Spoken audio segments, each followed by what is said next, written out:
আসসালামু আলাইকুম। Shimul memorial north south school and college কর্তৃক আয়োজিত অনলাইন ক্লাসে আপনাদের সকলকে স্বাগত। আমি আপনাদের বিলকিস ম্যাডাম, তাই তো বাবুরা?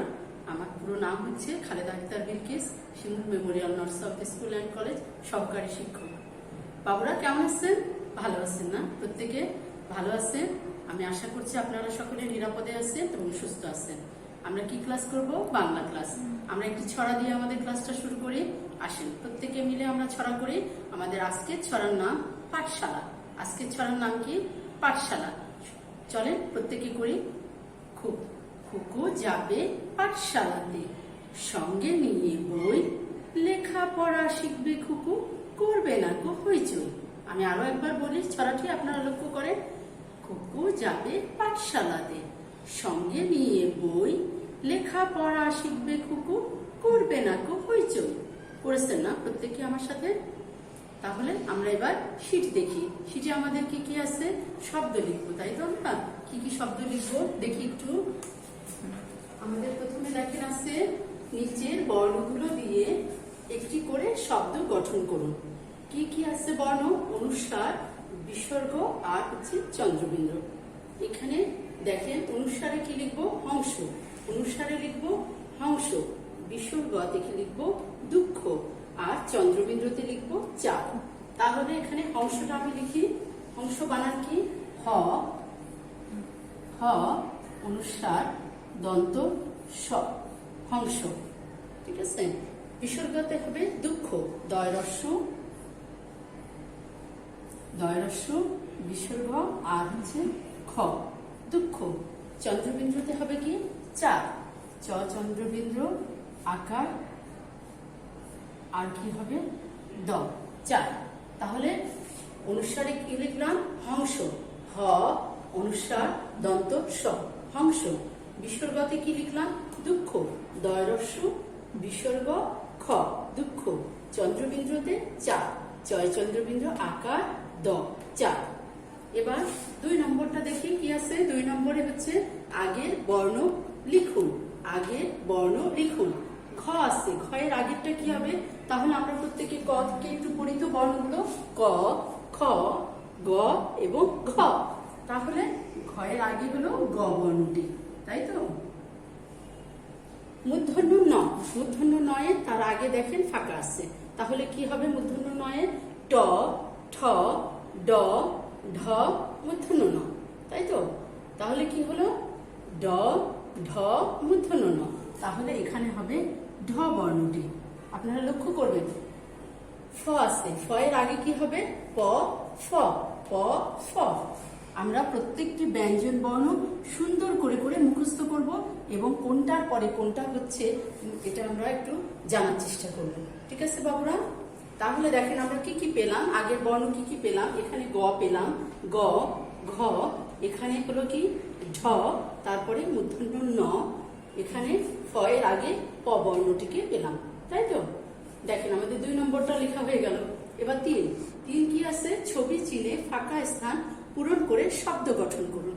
ছবি চিনে নিয়ে আগে এই যে দেখেন গরু, গরুর দুধ কি ভালো? গরুর দুধ খাওয়া ভালো। এখানে দেখেন গ বর্ণটি আছে। তাহলে এই ফাঁকা স্থানে কি লিখবো? রয়ে রস্যকার, র লিখে একটা রস্যকার এরকমও দিতে পারে, অথবা গ রয়ে রস্য এরকমও হতে পারে। ঠিক আছে? গরু দুইটাই আমরা লিখতে পারি। তো আমরা এখানে একটা লিখবো, একটা লিখবো, এই পাশেরটা লিখবো না, আমরা একটা লিখবো যেহেতু। তাহলে আমি একটা ইরেজ করে দিচ্ছি। আমি কিন্তু একটা ইরেজ করে দিলাম, দেখলেন তো বাবুরা? আমি কিন্তু একটা ইরেজ করে দিয়েছি শূন্যস্থানের ওপরে। রয়ে রস্যকার, রয়ে রস্যকার, গ রয়ে রস্যকার, গরু। তারপরে কি হবে দেখেন একটা, এটা পাখি, প আকার, প আকার আছে, প আকার, ক্ষয়, ক্ষয়ে কি হবে? রস্যইকার, ক্ষয়ে রস্যইকার, পাখি। দেখেন হয়ে গেল। শূন্যস্থানের ওপরে লিখবো। এখানে আষাঢ়, দেখেন আষাঢ় মাসে কি নামলো ঢল, আষাঢ় মাসে বৃষ্টি হচ্ছে, একজন লোক দাঁড়িয়ে আছে। তাহলে আষাঢ় বানান কি? স্বরে আ, মূর্ধন্য শয় আকার, ঢয় শূন্য র, আষাঢ়। তাহলে এখানে ফাঁকা ঘরটাতে কি হবে? মূর্ধন্য স হবে। মূর্ধন্য স, এখানে আকার, আর এখানে ঢ র, আষাঢ় হয়ে গেল। এবার ষাঁড়, মূর্ধন্য শয় চন্দ্রবিন্দু আকার ডয় শূন্য র, ষাঁড়। এখানে ফাঁকা ঘরে তাহলে কি হবে, ফাঁকা ঘরটাতে হবে ডয় শূন্য র, এই যে এইভাবে করে। তাহলে দেখেন আমরা প্রত্যেকটি ছবিকে চিনেছি। প্রথমে হচ্ছে গরু, তারপরে পাখি, আষাঢ়, তারপরে হচ্ছে কি ষাঁড়। হয়ে গেল আমাদের 3 নম্বরটা শেষ। এবার আমরা 4 নম্বরে দেখব। 4 নম্বরে কি আছে, নিচে কার চিহ্ন দিয়ে 2টি শব্দ লিখুন। কি কার, দীর্ঘকার। কি কার, দীর্ঘকার। তাহলে দীর্ঘকার দিয়ে আমরা কি কি শিখেছি, কূপ শিখেছি, আর একটা শিখেছি মূল। কূপ শিখেছি, আর একটা হচ্ছে মূল শিখেছি। কয় দীর্ঘ, কয় দীর্ঘ প, কূপ। তারপরে আরেকটা কি লিখবো, মূল লিখবো। ময় দীর্ঘ, ম লিখে একটা দীর্ঘকার, তারপরে ল, মূল। আমরা দীর্ঘকার দিয়ে কি কি লিখলাম, তাহলে কূপ লিখলাম, মূল লিখলাম। বাবুরা আপনারা কিন্তু লক্ষ্য করেছেন এই যে কার চিহ্নগুলো কতটি আছে আমাদের, 10টি। এই কার চিহ্নগুলো দিয়ে এই যে শব্দগুলো লিখছি, এই শব্দগুলো কিন্তু আমরা বারবার করে লিখছি, রিভিশন হচ্ছে আপনাদের। সেই সাথে আমি একটু কথা বলে নিই। এই যে কূপ, কূপটা কি, কূপটা কি আপনারা জানেন? কূপ হলো কুয়া, হ্যাঁ, যেখানে অনেক পানি থাকে, অনেক গভীর, নিচে তলদেশে অনেক পানি থাকে, এটা কূপ। কূপে পানি থাকে, মেনলি কূপটাতে পানি থাকে। আর মূল হলো, মূল গাছের শিকড়, গাছ মাটির নিচ থেকে শিকড়ের সাহায্যে যে পানিটা তার নিজের দেহে সরবরাহ করে, সেটাই হচ্ছে কিন্তু মূল। বুঝতে পেরেছেন বাবুরা? তো মূলের মাধ্যমে গাছ হচ্ছে পানি মাটি থেকে নিয়ে নেয়, মাটি থেকে নিয়ে সব গাছের চারদিকে সরবরাহ করে। 5 নম্বর কি আছে, দাগ টেনে শব্দের সাথে বর্ণের মিল করুন। দাগ টেনে শব্দের সাথে বর্ণের মিল করুন। প্রথমে কি কি শব্দ আছে, অজু, ইঁদুর, একতারা, ঘড়ি, ছাগল। বর্ণ কি কি আছে, এ আছে, স্বরে অ আছে, রস্বই, ছ এবং ঘ বর্ণটি আছে। ঘতে কি হয় আপনারা প্রত্যেকে জানেন, ঘতে হয় ঘড়ি, তাই তো। আর ছতে কি হবে, ছতে ছাগল। ছাগল ছানা কিভাবে চলে, লাফিয়ে চলে। রস্বইতে ইঁদুর। স্বরে অতে হয় অজু। স্বরে অ বর্গীয় জয়ে রস্যকার, অজু। আপনারা কিন্তু লক্ষ্য করেন বানানগুলো। এতে একতারা, এতে একতারা। একতারা কোথায় আছে, এই যে ইঁদুর, তারপরে আছে একতারা, এ ক ত আকার র আকার, একতারা। এবার আমরা এগুলোকে মিল করব। মিল করার জন্য আমরা কি করি, সবসময় একটা স্কেল ব্যবহার করি। তাহলে আমরা কি করব দেখেন তো, এতে কি প্রথমে কি করব, একতারা এপাশে আছে। আমরা অজুকে করি প্রথমে, যেহেতু অজু আছে, অজুটা কি হবে, স্বরে অ দিয়ে। অজু, অজু যে শব্দটা, সেটা স্বরে অ বর্ণের সাথে আমরা সুন্দর করে স্কেল দিয়ে মিল করে দিব। এই যে এইভাবে করে স্কেল দিয়ে বর্ণের সাথে মিল করে দিব। তারপরে আছে ইঁদুর। ইঁদুরে কি হবে, রস্বইতে ইঁদুর। ইঁদুরটাকে আমরা, ইঁদুর শব্দটিকে রস্বই বর্ণের সাথে মিল করে দিলাম। তারপরে আছে একতারা। একতারাটি কোথায় আছে, এটা দেখি বাবু, দেখছেন একদম প্রথমে দেখেন একতারা আছে। তাহলে আমরা একতারার সাথে এই যে এটাকে মিল করে দিলাম। ঘড়ি, ঘড়ি কোথায় আছে, ঘ বর্ণ দিয়ে। এই যে ঘটা কোথায় থাকবে, নিচে। ঘ দেখেন নিচে আছে, নিচে ঘয়ের সাথে। এবার ছাগল, ছাগলটা কোথায় আছে, এই যে ঘড়ির নিচে আর উপরে ঘয়ের উপরের দিকে ছ বর্ণটি আছে।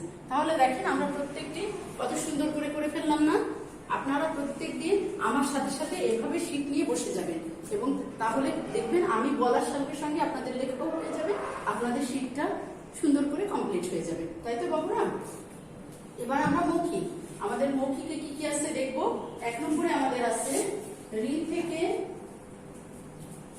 1 নম্বরে আছে আমাদের রি থেকে ও পর্যন্ত বর্ণগুলো দিয়ে একটি করে শব্দ ও ছড়া বলুন। রি থেকে ও, রি অবশ্যই আপনারা জানেন রিটা স্বরবর্ণ, ওটাও স্বরবর্ণ।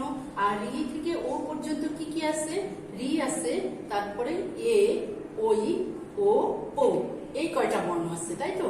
তাহলে আমরা পড়ি চলে। রিতে ঋষি, ঋষি মগ্ন পূর্ণ কাজে। এতে একতারা, একতারাতে সুর বাজে। ওইতে ঐরাবত। আপনারা লক্ষ্য করছেন কিনা, আমি কিন্তু প্রথমে বর্ণটা দিয়ে শব্দ বলছি। প্রথমে ওইতে কি বললাম, ঐরাবত।